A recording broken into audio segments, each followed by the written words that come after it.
timnya, dan sisanya untuk ke arah Harit akan mainkan di scaling tetap sebagai Harit sesuai porsinya. Late game insurance Ya, ya, kita tahu hari 3 item lah ya paling enggak, dengan dari Starlium, dengan Victor of Vivan, dan juga Holy Crystal. Itu udah enak banget. Tiga item itu udah dahsyat lah hitungannya buat Harit. Tapi ya gimana caranya ngebeli waktu. Dan ini dia Julian. Apakah meta Julian yang sekarang sering muncul, yang akan Kekebalan dimunculkan? tubuh. Kekebalan tubuh. Pakai Rose Gold, pakai Queen Swing. Tapi pertamanya pasti Victor of Heaven. Iya. Kalau misalkan mau pakai build yang kayak gitu ya. Apakah akan ada kekebalan tubuh? Kayaknya mungkin bisa jadi, Ji. Karena nggak ada burst cinta damage. dan malam. Jangan. Dari tadi nggak ada hanya cinta dan malam. Waktu di game Bigetron tadi sempat di ban, Ji. Iya. Phase kedua. Cuman ya, gua rasa kalau mereka sekarang bawa Cecilian, bisa-bisa aja sih hierarki. Mereka dari Aurora nggak ada hero tabrak yang pasti loh. Iya, baru hero pick off kan. Ban Beatrix lagi. Band Matrix lagi tuh keputusan tepat banget sih. Membuat kayak demo doming kitnya ini kayak terhenti kan pergerakannya kalau ketika Matrix yang di take down. Ini gua ngeri domengnya tiba-tiba kari nih, Ji. Kari of Dragon kena kari kan. Kali kan tadi di game pertama kita udah sounding, cuma kan balik lagi Ling. Ya kalau yang ketiga pertama kan ada Parsia, Ji, menurut gua. Dia Sekarang- perlu high mobility. Sekarang kondisinya adalah dengan kondisi seperti ini, Farsianya belum di ban dan Moskov sudah ditutup. Oh iya sih, nggak ada yang instan banget bisa ke belakang soalnya, Ji. Kayaknya boleh banget sih ini kalau memang mereka mau nge-ban Kara Parsia dari Aurora ya. Ya memang bisa di-kick, bisa ditabrak Julian. Tapi bahaya juga nih Parsia. Dia ngepokin di awal bakal berat dan bakal ditantang kah Parsianya? Ditantang kah? Ini Aurora. Iya sih, Aurora juga utility yang bahaya untuk Chusin. Kalau ditantang sih cukup menarik ya. Tapi kalau nggak ditantang oke lah, wajar. Dengan gameplay dari sosok seorang Lynch di game tadi, oke lah kita lihat kalau misalnya dia di ban. Tapi kalau ditantang, itu pertanyaan tanya besar sih buat saya. Bruno, dia mau kasih Beatrix kah? Kalau dia kasih Beatrix, berarti dia bisa mainkan ke arah sosok dari seorang Farsia. Dan ban Farsia ada keputusan yang tepat saat ini. Makanya. Atau Kalau langsung dia aja ya. ngelepas Beatrix, kalau dia berani ngasih Beatrix. Karena Beatrix Chow itu menurut gua kombinasi yang enak banget, Ji. Yang easy kill lah hitungannya. Ya, kecuali yang di kick Hylos ya. Kalau yang di kick Hylos kayaknya Beatrix pun di awal mah damage-nya kurang deh. Iyalah, ngantuk juga kebukin Hylos. Makanya. Tapi di arah metode late game tergantung beda, posisi beda. itemnya tuh. Benar. Malah suka dia Makan depan kan ceritanya. makan depan karena Oke, band terakhir dari Aurora akan ke arah siapa? Jauhead. Dia antisipasi early agresifnya berarti, Ji. dia sih udah terlihat kayaknya tidak mau dirusin sama Idok ya. Dengan kondisi Julian seperti ini yang punya chance besar banget untuk dia gagal farming. Iya sih. Burst damage kah? Ini dia hanya cinta dan malam. Hanya cinta dan malam. Itu, Ji, karena nggak ada burst yang gue bilang tadi. Kekebalan tubuh dan hanya cinta dan malam di satu game yang sama, Lim. Wah, ini dia. Yang Coba kita lihat, Ji. ramaikan kolom komentar semua adik-adik. Hanya cinta dan malam. Kekebalan tubuh. Tapi ini enak Cecilnya, nggak ada yang ke belakang. Pilihan terbaiknya sekarang masih balik lagi di Cloud, Ji. Balik lagi di Cloud. Tapi berat loh cloudnya. Mau nggak mau, Ya, dia betul, punya mau nggak harus mau cari tuh yang berat. high mobility, Ji. Main berat banget ini kali ini Cloud. Dan ketika high mobility ini terjadi, ini tahu kah? menutup satu lagi EXP yang belum terlihat sebagai counter. XP-nya, katakan XP-nya ngambil badan juga yang keras kayak Lukas sih. Untuk ngejar bagian belakang atau Cici juga oke. Obvious ternyata. Balik ke Kari, dia cari follow up damage-nya. Dia lupakan dulu Cecilian, gak ada yang nangkep. Dia Urusan lupakan belakang. dulu Urusan belakang itu. Purify segala macam belakangan. Yang penting ketika Chow-nya berhasil wave dragon, itu ada yang nyambut, Ji. Tapi gue curiga banget kalau tiba-tiba ini ada glue loh. Glue? Yes. Glue XP Hylos-nya terlalu nomor bisa aja. Ya, curiga aja. Gue lebih takut kalau misalkan ada hero-hero kayak yang nge-mirror gitu sih. Mungkin kayak Tigreal buat di awal screening enak banget. Atau ya intinya mereka butuh stopper sih, butuh stopper yang jelas ya. Karena kita tuh Julian kalau nggak di stopin itu bakal enak banget, darahnya akan naik terus. Dan pilihan terbaik ada di Glue, stopper yang sebenarnya kalau ngomongin Glue dia pikirin match up sih. Tanpa Fuse juga kan lumayan enak. Jadi bisa kita bilang Karinya juga nggak bisa sembarangan masalah Lim di sini. Iya, ditempel Jadi soalnya. ganti banget sih pergerakan Karinya. Sekalipun Kari mau mainin burst damage ke depan ke arah seorang Glue, kalau kondisinya Glue-nya sudah menggendong salah satu player dari tim Aurora, yang possibility sangat gampang banget ditarget itu Karcho sih menurut gua. Makan depan juga balik. Bisa aja sih. Itu makan depannya dia satu nggak tuker apa-apa. Bisa aja, Ya karena kan? Cecil juga Ji. Cecil mainnya front to back pasti. Mana ada Cecil langsung ngincer belakangnya. Kagak nyampe kan. Match point di tangan para pasukan dari tim Meraki Hoshi atas Aurora from Philippines. Mampukah kemenangan bersih 2-0 tanpa balas, atau sebaliknya akan ada game yang ketiga hanya di SPS Season 6. Let's go to the land of doubt. Ya, ini pembuktian yang jelas banget dari RRQ juga. Mereka masih punya dendam. Di match terakhir mereka bertemu dengan Aurora itu adalah di M6. Dan ketika itu RRQ kalah dengan skor 2-0. Makanya sekarang mereka bisa banget nih untuk ngebalikin keadaannya. Ntar kita lihat dari emblemnya Demon Kite ya. Kita akan tahu dia pakai Julian mode apa. Tapi so far masih impuret sih. Karena dia jungle juga. Ya, dia di sini kondisinya adalah RRQ Hoshi bakal coba sedikit di pressure pergerakannya oleh sosok seorang Yue. Tapi lihat di depan sana, damage dari seorang Zuxin terlalu sakit memfokuskan seorang Yue. Dan satu hit terakhir, mampukah Rins mendapatkan point killnya, atau bahkan Sosujin yang berani masuk ke dalam? Tapi nampaknya dari Demon Cat lebih fokus menuju ke arah Little Wanderer. Dan untungnya dari kedua belah pihak cuma satu yang keluar dari spellnya, Idok. Karena masih sisa juga tadi, burst damage-nya masih kurang soalnya Ji. Ya balik lagi, Cecilian di awal dia nggak punya damage yang kuat. Invade jungle mulai dilakukan. Ada retribution juga. Retribution Demon Kite ada di level 4-nya. Wow. Satu jungle tercuri udah enak banget ini. Wow, satu jungle tercuri. Tapi di depan sana Renja terlihat posisinya oleh seorang Toy. Tapi nampaknya untuk one by one situation di arah top lane masih diberangkan oleh Toy dengan early power magical yang dimiliki. Sedangkan di baliknya dari Demon Kite, Doming Kite kali ini hanya bermain dengan area last hit aja. Cukup, dia belum bisa nge-invade ke arah Toy selama belum level 4. Harusnya landing Toy akan unggul sih. Ya kita tahu Harit landingnya kuat banget ya. Apalagi juga lawannya Kari nih yang benar-benar butuh item. Gua rasa kalau misalkan sampai ya Karinya menang itu bakal jadi tanda tanya besar. Yang pasti sekarang Turtle akan di setup juga sama-sama di level 4. Tapi jangan lupa Setsujin, mereka ini counter setup. Oke, counter setup dari Renjai. 2 F-Dragon belum dikeluarkan karena masih berada di level 3. Susuji terperangkap, tapi sayang sekali para pasukan dari tim RRQ Hoshi mereka coba untuk mengejar di mana seorang Diamond Cat ini terperangkap dan point kill didapatkan. Turtle memang di tangan dari Aurora, tapi first blood di tangan dari seorang Idok. Meanwhile depan sana para pasukan dari tim Meraki Hoshi Eren Dibalikin. mencoba untuk membalikan kembali keadaan. Lihat damage dari seorang Riz. Terus sakit Renjai harus mundur ke belakang. Dan bahkan di depan sana Edward gak mau masuk lebih dalam lagi. Renjai terperangkap, kehilangan seorang Renjai yang telah mundur ke arah belakang. Tapi Edward sengaja untuk terus masuk ke dalam. Dan ini berbahaya, kenapa? Jangan sampai Edward termakan oleh lamunan para pasukan dari tim Meraki Hoshi. Dan itu dia Lim, Edward terperangkap. Edward terlamun dengan adanya satu poin kill dari Idok yang gak worth it ditukar dirinya. Itu dia pertukaran karena Idok Romer yang gak bagus sama sekali. 3 poin kill dari RRQ ini membuat Turtle yang diamankan. Tapi Wave Dragon 45 Gaming save the day for this time dengan Bad Impact dan juga Bad Fist kali ini berhasil mendapatkan posisi kembali untuk seorang Rincia.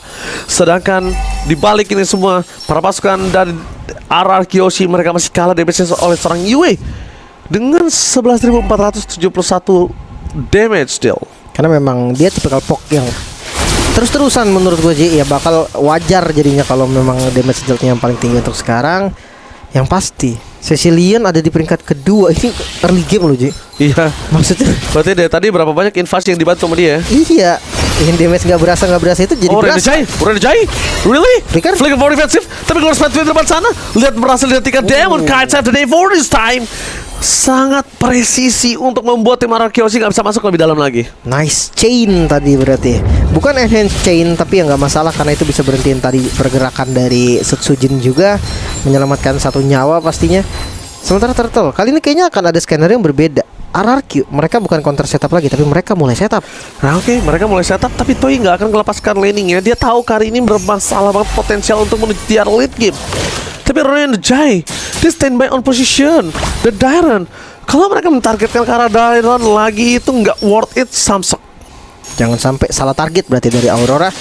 Apalagi ngelihat ya Turtle mulai di setup RRQ. Oke, Turtle mulai di setup, tapi di belakang sana Edward akan mencari bulan-bulanan warga. Fokus ke arah belakang, lihat kalau sesuatu telah dibuka. Fokus dengan Duel Dragon masih ada Purify Game dan Rish dengan Badfish mundur ke arah belakang. Idol membuka vision, one man situation. Uran Jai attack over menuju ke Lord. Dan tampaknya gagal kali ini para pasukan dari tim RRQ. Oshi bakal coba mendabrak kembali Edward versus everybody. Tidak terlalu cukup damage yang diberikan. Yui di depan sana, tapi Rish free hit dari belakang dan Didok bertumbang begitu saja. Edward kembali menjadi satu sosok yang digoncengin oleh seorang Dairon dengan last pick yang dimiliki. Dan lihat, ketika Turtle tidak berubah kali ini, tidak didapatkan, ini bisa berbahaya. Ini bisa berbahaya karena di arah top lane dengan karir yang sudah maksimal dan bisa berhasil mendapatkan satu buah turret.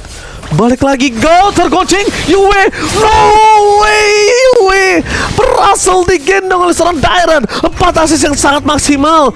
Ini benar-benar totali cuan. Oh my god, Dairon dia bisa pegang semuanya. Tapi kabar baik dari untuk Aurora, Domeng dapetin turret Renegade. Tapi lihat Renegade, dia nggak punya damage, dia nggak punya penyelamatan. Cuma satu lagi Demon Kite save the day again for tim Aurora. Tapi dari gold nih kelihatan RRQ masih unggul nih, Ji. Dengan hero scaling loh, dengan Sicilian mid lane yang dimana biasa goldnya kalah kan karena patah dari rotasinya. Sekarang main unggul. Ditutup. Dairon menjadi salah satu orang yang berhasil menutup siapapun di depan sana, sekalipun dia yang termakan. Oke, Duel Dragon mencoba Santana mencoba untuk diselamatkan, tapi lihat di depan sana ada Toy dengan damage yang sangat besar membalikan kembali keadaan. No Dairon for this time. Renegade sekarang mau, tapi lihat Idok seorang diri dan akhirnya memilih untuk pulang. Dan Toy nampaknya juga dia tidak mau mengambil ke arah resiko karena kondisi yang didapatkan oleh seorang Susujin dengan satu turret di arah mid dan juga push lane ke arah bottom lane, itu satu-satunya peringan beban mereka dengan kehilangan 2 membernya. Masih kurang damage juga sih tadi, Ji. Kelihatan pas Toy-nya lagi berdarah. Gak ada damage. Dengan Krondes gak kurang darah ya kan? Iya, gak ada damage sama sekali. Baru 1 item. Wajar. Nanti kalau udah 2 item, udah mendingan 3 item. Itu udah mulai eksplosif. Oke. Biasanya Lim kalau misalnya hari itu tuh udah 5 item udah sakit tuh. Benar, itu udah full item namanya, Ji. Oh, udah full item. Odet juga sakit 5 item, Ji. Iya, makanya. Kok mirip ya? Tapi enggak, kalau hari itu bikin antivirasi 5 gimana, Ji? Lari. Makanya. Brute force 5 kencang. Oh iya, lari langsung. Fitter of Heaven udah jadi juga. Seenggaknya ada attack speed tambahan dan cooldown yang cukup ya untuk spam terus-terusan. The best thing yang dia lakukan adalah daripada gue ikut war dan masih belum maksimal, ada baiknya gue tukar dengan turret. Tapi kali ini cukup berbahaya dengan Domeng Kite. Kali ini tertampar oleh seorang Rinsya. Solo pick up dengan flicker yang keluar dan bahkan Riz tidak sama sekali mengeluarkan purify-nya. Buset, itu tadi memang udah unggul level juga. Udah unggul level, unggul gold, unggul stack. Di menit 7 ya, galak banget ini. Berapa stack ya? Kalau nggak salah bisa dilihat deh setahu gue sekarang. Pak Bom, kalau udah bisa dilihat, diinfokan ya Pak Bom ya, Rinsya ini berapa stacknya di menit ke-7. Ini kalau di rank kenapa nggak pernah ada ya Cecil kayak gini ya? Apa? Nggak ada Cecil kayak gini. Ada. Nggak ada. Sambil nyanyi hanya cinta dan malam. Nggak ada, Ji. Dia kan di tengah, dia kan diem. Wave-nya belum datang, dia akan diem. Iya. Intinya dia akan diem, Ji. Intinya sampai stacknya 7.000 baru dia 7 juta kayaknya, Ji, kalau di rank mah. Dia nggak peduli apapun yang terjadi, yang penting dia clear mid. Oke. Tapi kita akan lihat di mana penjagaan kepada seorang Kari yang dari tadi membalikan kembali keadaan dari tim Aurora benar-benar dijaga ketat. Harusnya tetap masih dominasi ya. Tapi jangan salah, Kari Chow ini 2 pick over yang gila banget sih. Siapapun anggapannya nih kalau sendirian itu pasti bisa di pick off. Even itu Idok menurut gua masih bisa dimakan juga. Karena damage dari Kari kan ya kita tahu Kari lah. Dia sakit banget. Oke, terlalu sakit dari seorang Dairon di depan sana. Oh, flicker dari Dairon berhasil mencoba untuk membalikan kembali dengan Sojin. Berhasil mendapatkan Diamond Kite, tapi Dairon terperangkap, belum ada yang bisa digendong sama sekali seorang Dairon. Dairon ini dengan sabar, tapi Sojin memukul ke arah seorang Yue, mundur ke arah belakang. For defensive, mau tidak mau Crimson Bacon dikeluarkan. Bukan untuk ofensif, bukan untuk menangkap ke arah Dairon, tapi malah untuk defensive lead. Karena Sojin, target tinggi dia sangat-sangat baik. Dialihkan dari seluruh pandangannya menuju ke arah Yue, karena dari tadi Yue-nya kalau nggak dihentikan pergerakannya itu center alamnya mengerikan. Seenggaknya dia nggak buang flicker sih, Ji. Betul. Jadi mendingan buang Crimson Bacon-nya. Cooldown lebih cepat juga. Tapi dominasi dari RRQ nggak berhenti kawan-kawan. 5.000 gold Sudah diamankan juga Hierarchy Rins dengan Divine Glaive. Dan Idok terlalu depan sebenarnya. Oke, apa yang terjadi, Dok? Ketangkap Sanguin Claw. Itu nggak baik banget sih. Karena Rins juga walaupun dia udah bisa menang lawan Domain kita tadi, tapi dia nggak boleh jumawa untuk melakukan head to head kembali, Lim. Iya. Kondisinya, walaupun memang goldnya terpaut 5.000 gold, tapi ini ingat, Kari punya power. Jelas. Apalagi ada cowoknya kan yang bakal pegangin atau membeli waktu lah supaya Karinya bisa ngedeliver damage. Tapi tadi gue penasaran dengan itemnya sih. Untuk XP grab jelas banget turun, karena tadi turtle juga diamankan oleh Hierarchy, rata-ratanya lebih unggul. Darren mau dimakan? Dwarf Dragon, Darren mau dimakan tapi nampaknya gagal. Kali ini Rayleigh Jay terperangkap dan digendong begitu saja. Kembali lagi Darren berulah. Targetnya menuju ke seorang Yue untuk kali ini. Lihat Crimson Dragon kembali dilindungi, dan Flicker mau tidak mau dipanikkan dia harus terjepit oleh Sanguine Claw. Cubitan maut dari seorang Hanya dan Malam. Hanya cinta dan malam. Udah ganti. Kurang cintanya kurang. Gak boleh hanya malam saja. Gak boleh. Lord dapat secara free juga. Gak ada kontes yang terjadi tadi. Kehilangan dari Jay sama dengan kehilangan Vision juga, kehilangan Initiate juga, membuat Aurora memilih untuk defense saja, Ji. Yes, Tapi kontes Lord pertama juga sih. kontestasi yang dimiliki oleh Aurora terhadap Hierarchy Oshi di lot yang pertama kayaknya nggak bakal bisa, karena ini masih terlalu jauh dari segi gold yang mereka miliki. Laning juga mereka akan coba tahan di arah mid. Top lane-nya sedikit terlambat karena belum di-clear oleh seorang Harit. Tapi lihat, Sanguine Claw kembali berhasil mencubit. Ingat purple buff yang dimiliki seorang Rins bisa menggelegarkan. Toy is coming, fokus ke arah West turret, mundur ke arah belakang dengan ada Cloud's Pathway, tapi Darren nggak bisa masuk lebih dalam lagi. Lord telah hancur dan Sesujin pun tak mampu mendapatkan satu West turret. Tapi ingat tim, masih yang besar-besar menuju ke arah mid lane. Masih super wave minion. Dan jangan lupa juga ini masih lot yang pertama loh. Kalau mereka dapetin best turret, itu udah menjadi bonus yang gila banget. Oke, bonusnya sangat gila. Tapi lihat fokus dengan Sanguine Claw yang gagal dan Flicker. Edward, what are you doing? Flicker yang gagal malah menguat. Dia harus terhenti di depan sana dengan damage dari seorang Toy yang terlalu sakit. Para pasukan dari tim Hierarchy Oshi mendapatkan keuntungan dengan maksimal. Dan bahkan para pasukan dari tim Hierarchy Oshi mereka less effort kali ini, Lim. Less effort untuk bisa mendapatkan seorang Edward, karena Edwardnya yang terbang ke depan. Nih, mereka maju duluan, mereka ngebuka tadi berharap Prince yang bisa tertangkap, dan sekarang midnya mulai terbuka. Akhirnya best turret pecahkan juga. Tapi kali ini Sanguine Claw yang berhasil dihindari dari Son Diamond Cut. Mereka mau lebih? Mereka mau lebih?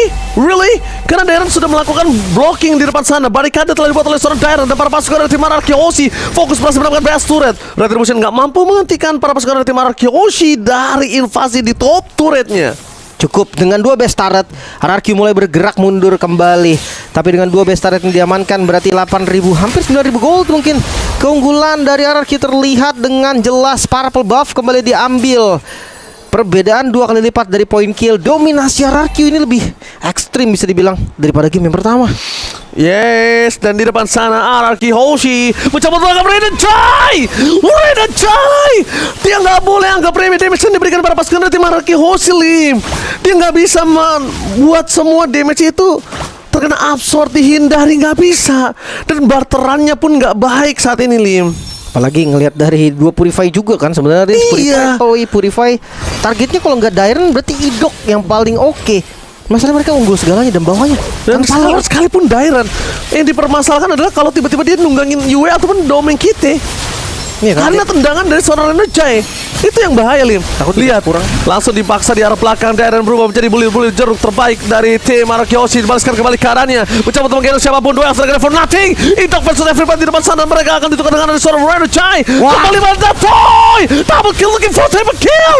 Almost terwipe out. Fokus ke arah base. Gak peduli apapun yang terjadi. Double kill dan hilang. Dan ini dia Hierarchy Oshi take the match 2-0 tanpa balas. Kemenangan penuh untuk sang raja yang bisa langsung mendapatkan poin juga untuk menambah lagi poin.